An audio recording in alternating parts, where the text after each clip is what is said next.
Now, obviously, Leprechaun is, is a long-running franchise, and I guess we'll use the term reboot with this, but, Yeah, someone used the term rebirth, and it's definitely not that. It's more of a reboot. Yeah. Definitely a reboot and a start again for this franchise. There's nothing similar from this film compared to the other ones in the past, besides the name. Okay. That's literally the only similarity. Was that freeing for you, though? Was it, nice? Was that great for you then, because you didn't have to feel I never saw any of the other ones. Oh. Yeah. I never saw any of them.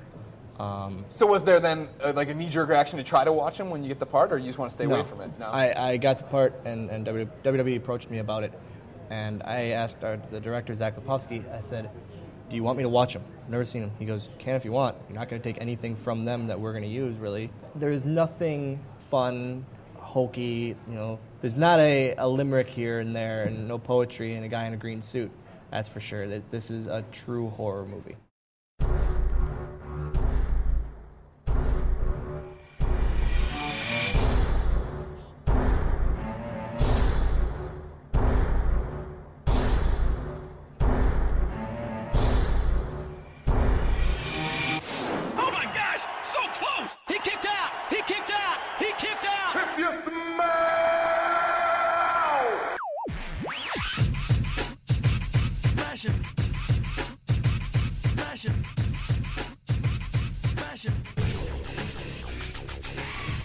The Full Nelson Press Podcast presents to you WWE movie reviews. On this week's episode, we are reviewing Leprechaun Origins. I am MVP. With me always is Mr. Brandon Kirkpatrick. You can find me on Twitter at MVP360, and you can find Mr. Kirkpatrick at Twitter, Johnny Tango. What's up, Brandon? How you doing, buddy? Fantastic as always. Oh my God! You know why you're fantastic? Because we're going to review an awesome movie. We probably watched the best movie ever that was the worst movie ever. Oh. I don't know if that makes sense, but no. Jesus. It was a bunch of dumb. It was the best worst movie, or the worst best movie. That's basically what it was. I had a great time. I could not stop laughing. I don't know if we were not supposed to laugh when people died, but it was pretty hilarious. I think we found our true calling, though, is reviewing really bad horror movies. We're so good at it. We're so good at it. I mean, like, people are going to start wanting to watch these movies with us because we dissect them. Oh. So, ladies and gentlemen, we need to talk about this. We are talking about Leprechaun Origins. But weird thing is there a WWE superstar in this movie or not? That's a big question. It is. You could say he's in it, and he could have phoned that whole thing in. Exactly. Leprechaun's Origins, he comes out in 2014. It was directed by Zach Lepofsky. Don't care. Written by Harris Wilkinson. I don't care about that either. His last writing job ever.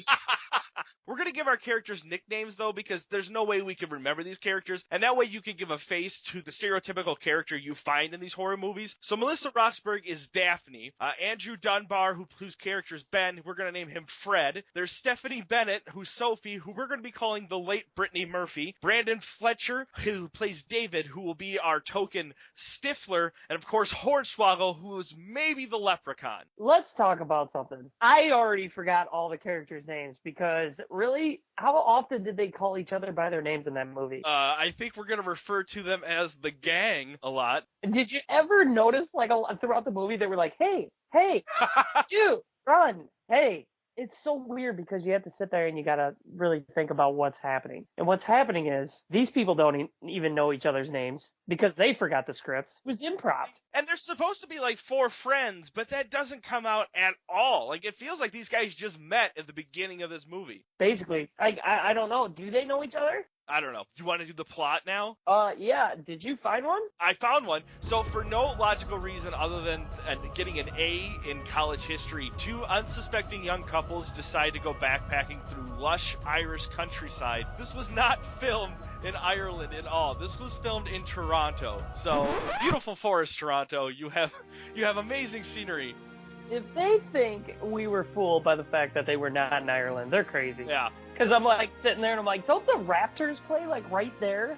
Like, I mean, the Buffalo Bills play in Toronto once a year too. Like, they played right there. Like, come on, folks. This was all done on just like a backlot property. Like, this was all done in a field, a forest, and two buildings was all that was needed to do this movie. And ranky old shack that someone had on their fishing pond. Like, yeah, you can use that. They legitimately just picked it up, plopped it down somewhere, and said, "That's a house." Basically. Anyways, the stereotypical Scooby Gang quickly discovers that this four-leaf clover hospitality in this lush Irish countryside is not what it appears when the town's residents offer them to use their cabin at the edge of the woods. Soon, these not BFFs will find out that Ireland's most famous legend is a terrifying reality. Cue Hornswoggle's music and evil laughter, please. Basically what it was. Yeah. Oh my God. So the movie starts off in the biggest, sketchiest, we really don't know how to film way. They took the camera and they, one, shook it so much to try to be like, oh yeah, this will get people scared. No, it'll get people sick. This is the worst thing ever. Everyone running, they just sat there and shook the camera like back and forth, and they're like, Yep. oh, she's running all crazy. It's like, no, she's not running crazy.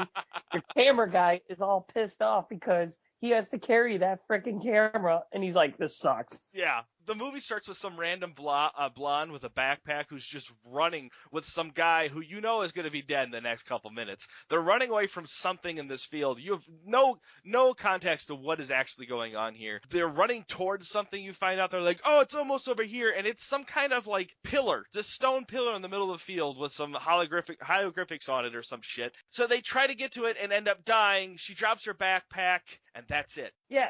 Did the Rock kill her? It was the anonymous GM. Oh my God, yeah. And I quote, I will murder you. Drug her into the field. So the movie then hops to the Scooby-Doo crew. Right. Pulling in on a truck with a bunch of chickens on the back of bunch it. of stupid-ass chickens. Because that's the way people travel in Ireland, apparently, is trucks with chickens. I just had to sit there and laugh because they're like, oh yeah, we're getting so drunk and we're going to party and have a great time. Like, there's always the one douchebag that's like, I'm here to party and bang my girlfriend. Yeah, our Stifler character. Yeah, and you just sit there and you're like, he's dead, right? That's when we're like, so that's the first dead guy, right? Yep, he was. That's what happened.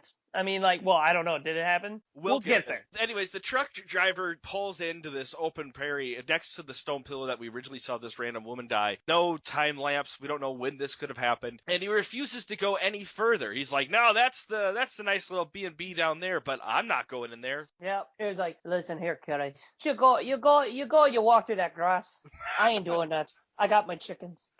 And the one guy's like, oh, well, okay, fine. We'll walk through it because that makes sense. No red flags here, guys. Where's the damn road to get to this town that they're trying to get to? Obviously, there's a town. Because when they get there, it's like a full operating town. But Yeah. Let's talk about the walk. Yeah. The walk there and how many times this dude chewed on a blade of grass. The editing in this was so bad. We would see them pick up something or move something 3 or 4 times between different cutscenes. Like, they just didn't realize what was going on in the actual movie they were editing. Yeah. The random Led Zeppelin-looking guy holding the shotgun, like, out in the middle of the field as they're walking to town. Yep. Never addressed again. The gang legitimately looks at him and laughs it off because, fuck it. Yeah, because usually when I go on vacation, the first thing I want to see is an old man holding a shotgun. Like, oh, you kids better not go in there. Hey, guys, you know what? This isn't a welcome sign, right? It isn't saying welcome to this town. This dude is wasted holding a shotgun. Right. I don't want to go here. They show up to this village that looks completely dead and go right to the pub. Yeah, well, that's what you gotta do. Right. I mean, you got Stifler who's like, listen, guys, we're here to get drunk. I'm gonna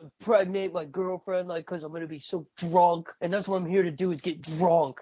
And then there's the nerd who's like, well, I'm here to, like, study and learn about the history. And then her boyfriend's like, well, I'm going to go to med school. And then Stifler's girlfriend is just like, I'm just here to get pregnant. Yeah. Like, that's basically what happened in the pub. That's our gang right there. And that's where we meet Hamish, the old Irishman, whose mother or father, one of them had to have been a pig. Yeah, and he's just sitting there, oh, look at those teenagers. We could definitely get them to get eaten by a hornswoggle. He hypes up this thing called the clock da-da-da. I don't know what the hell it was. After he got done with the story, I think I seriously turned and looked at you and was like, did he say anything that made any sense there?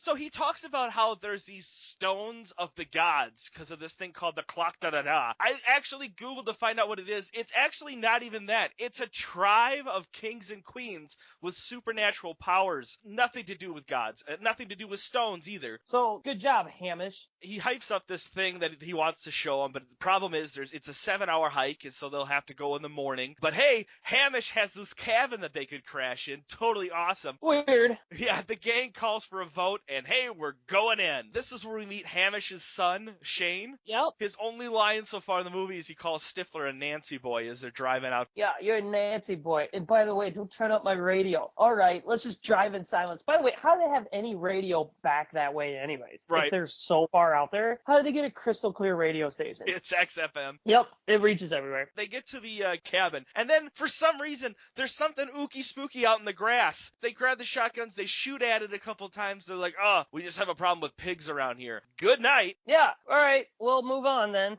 I guess. It was just a pig. Yeah. And I mean, they're like, yeah, that's no big deal. Oh, that's why you got that sweet freaking shotgun?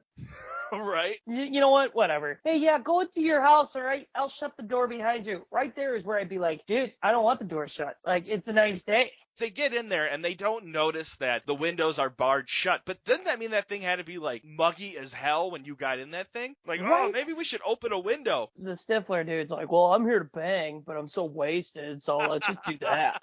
He doesn't even bang. Doesn't even bang in the He movie. passes out while the hot chick's like on top of him. Right. And I'm like, really, dude? That's how you do it? Meanwhile, the other hot couple, the chick is sitting there and she's like, yo, I'm here. And the guy's like, nah, I'm good. I'm like, dude, what? Like, look at her. She ain't wearing pants. She looks great. And he's like, nah, I'm here to like learn about medical stuff. I'm so mad at you for sending me to this cabin and all that shit. Yeah, you just made me do what you want to do because we both agreed to go on this trip. So Right. then we came here, but now I'm pissed. This cabin has no cable.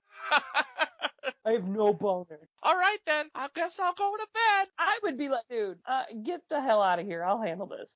Hamish is locking up the door for some reason, locks him in, and then takes his gold watch off and hangs it up next to the door and just takes off. No reference to this at all. So Hornswoggle knows what time it is. Like, Hornswoggle's like sitting there and he's like, I'm here to murder him.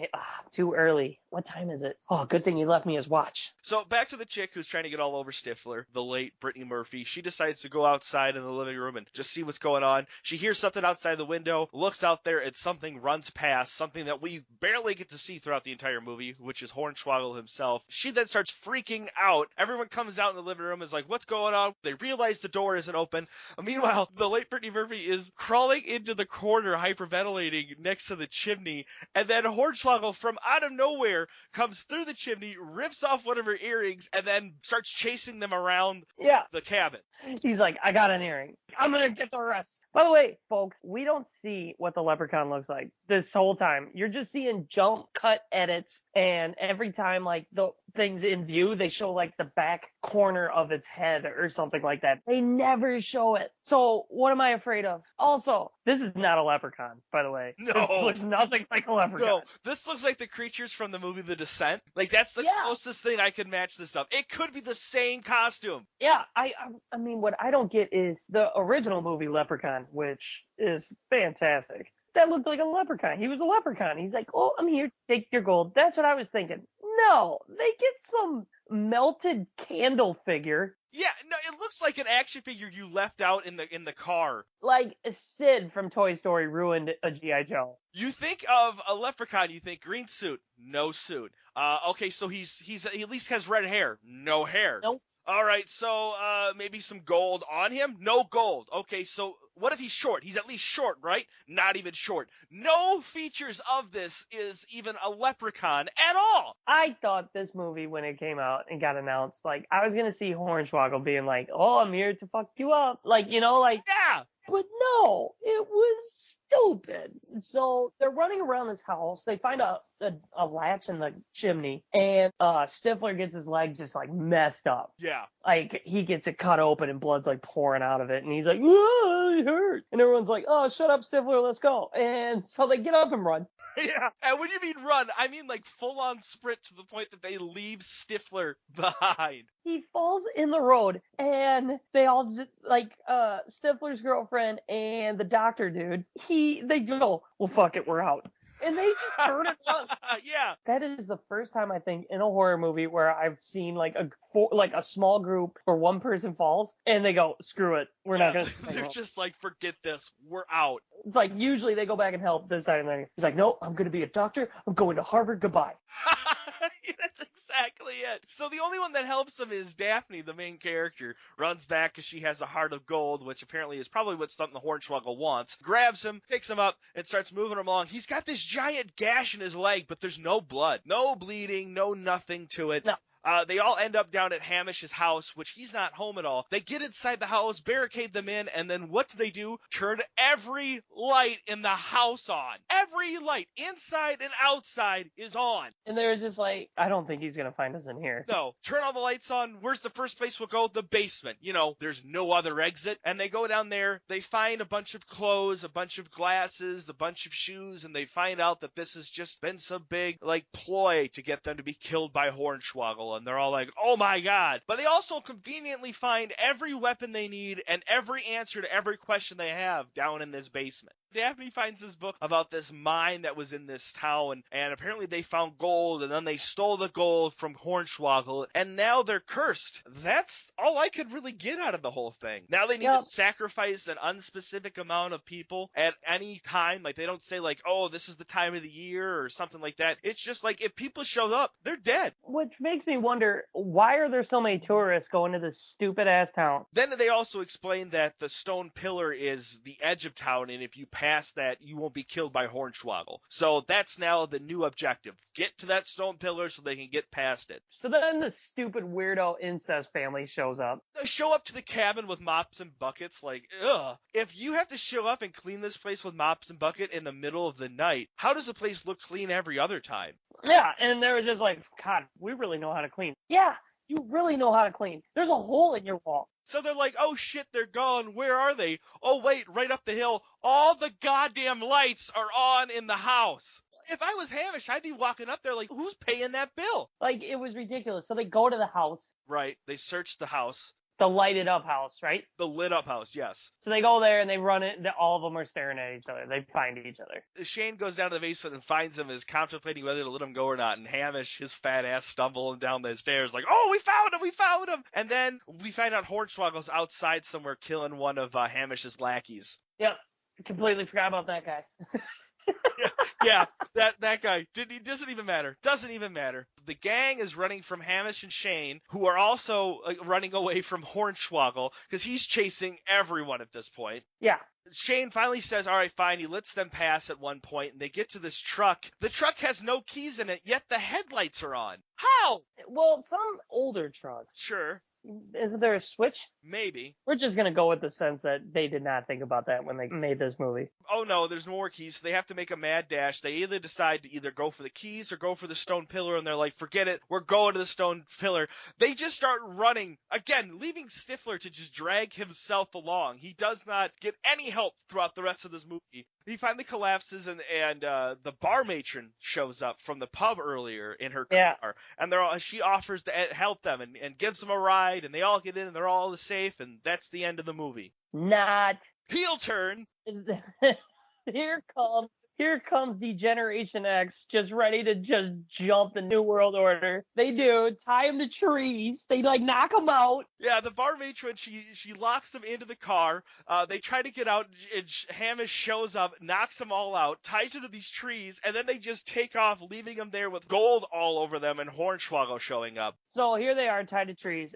Stifler gets his stomach cut open, right? Yeah, he starts freaking out because Hornswoggle ripped out the tongue ring out of late Brittany Murphy's mouth. Yeah, and it's dude, you should be happy that's all he did. Yeah. It could have been worse. He cuts his stomach open, but in the end releases him from the ropes. So Stifler starts running away, and Mr. Dr. Fred actually has the balls to say, don't you dare leave us. Dude, you've been leaving him the whole movie. It's you've left him behind so many times. So this is the big face turn for Stifler, because he comes back with a knife, cuts everybody free, and lets Hornswoggle attack him, sacrificing himself, being the first victim, like we called it, and letting everyone take off. This just leaves the 3 remaining survivors. And this is when Daphne, the main character, just decides, forget this, we're no longer going to the Stone Pillar, which they probably had a chance to actually run there and just say, forget this, we're out of here. They decide they want to play a little mousetrap and kill Hornswoggle, so they run back to the original cabin that they were locked in. Yep. This was the best part of the movie.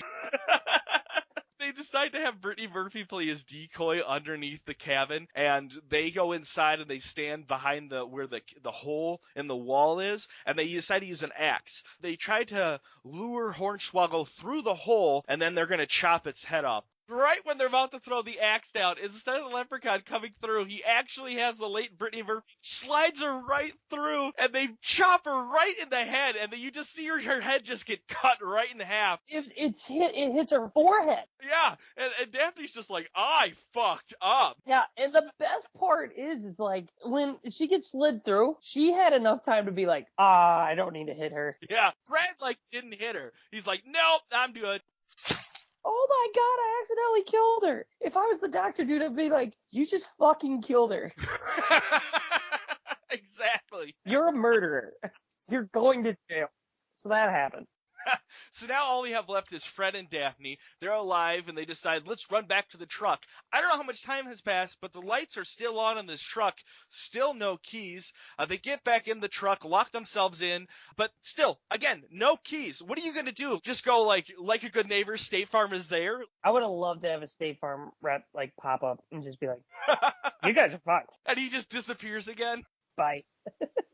So the truck gets broken or whatever. They run to some barn or something. But while they're running there, she trips and falls. Yeah. And this is the dude's girlfriend. Right. And he goes, fuck this. And he keeps running. And the best is she goes, you were going to leave me. And he's like, yeah. He doesn't even hesitate. Like, hot bitch, you were going to die. Which is completely fine, because in that whole chase, he ends up getting snagged by Hornswoggle, and Hornswoggle tears his vertebrae right out of his back, but the spine was twice the size of a normal human being's spine. The spine was as big as a telephone pole. Yes. And whoever was doing the special effects for that movie is sitting there looking at vertebrae guys, you think this is too big? And someone looks over and goes, nah, man, I think that's right. Okay. Well, that's what it looks like in Mortal Kombat for the SNES, so that works. Hold on 1 second. I'm going to do a finisher, and let me tell you what a vertebrae looks like. Fatality. So that happened. So now she's even kind of, I don't know, is she sad?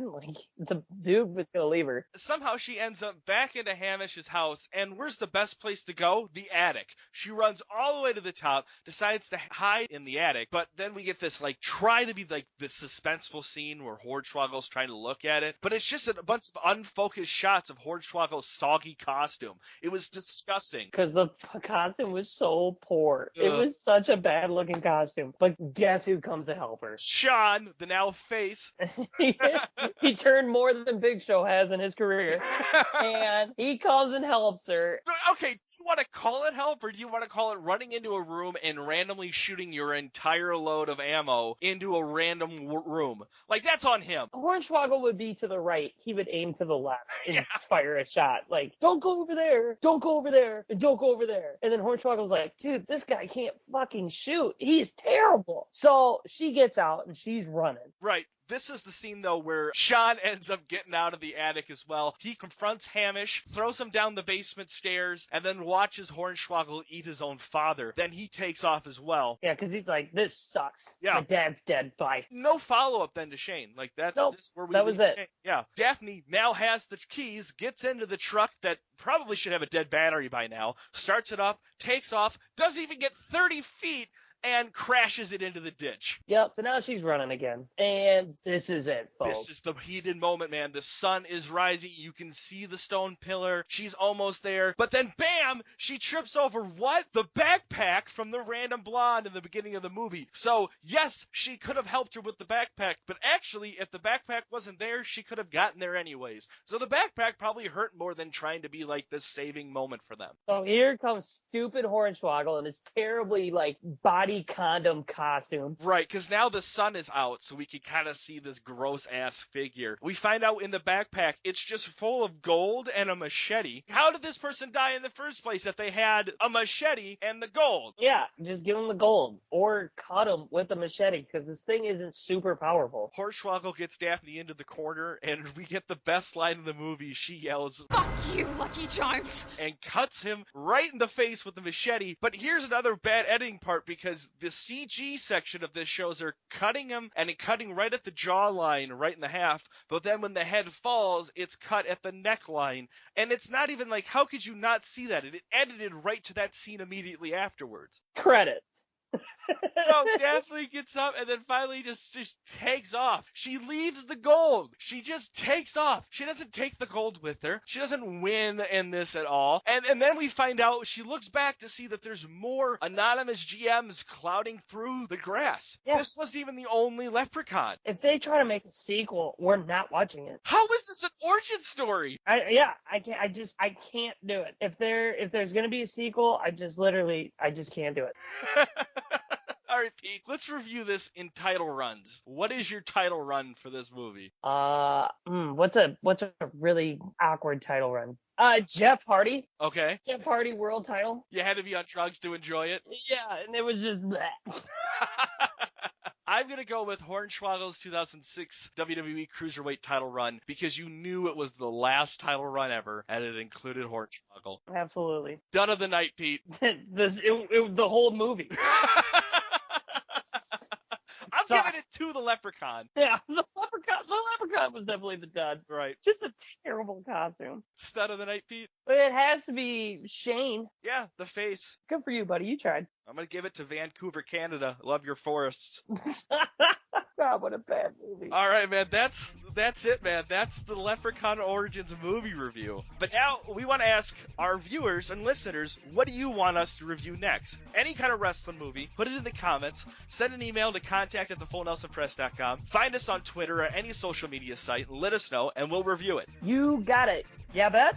Anything else you want to add, Pete? I don't know. Yeah, bet? All right, suck a butt. Hey, thanks for listening to the show. And if you're watching us on YouTube, don't forget to subscribe and like this video. Leave us a comment. We might even read it on our next show. And I'll try not to berate you, but no promises. If you're listening to this on iTunes, please subscribe and leave us a review. You have no idea how much that helps. I guess Stitchers has a thumbs up button now, so that's a thing. You can find us on Facebook, Wrestling Amino, Tumblr. Or just search for the Full Nelson Press on any social media site. You can also go to thefullnelsonpress.com for all of our past episodes and original WWE art created by yours truly. Go watch some wrestling.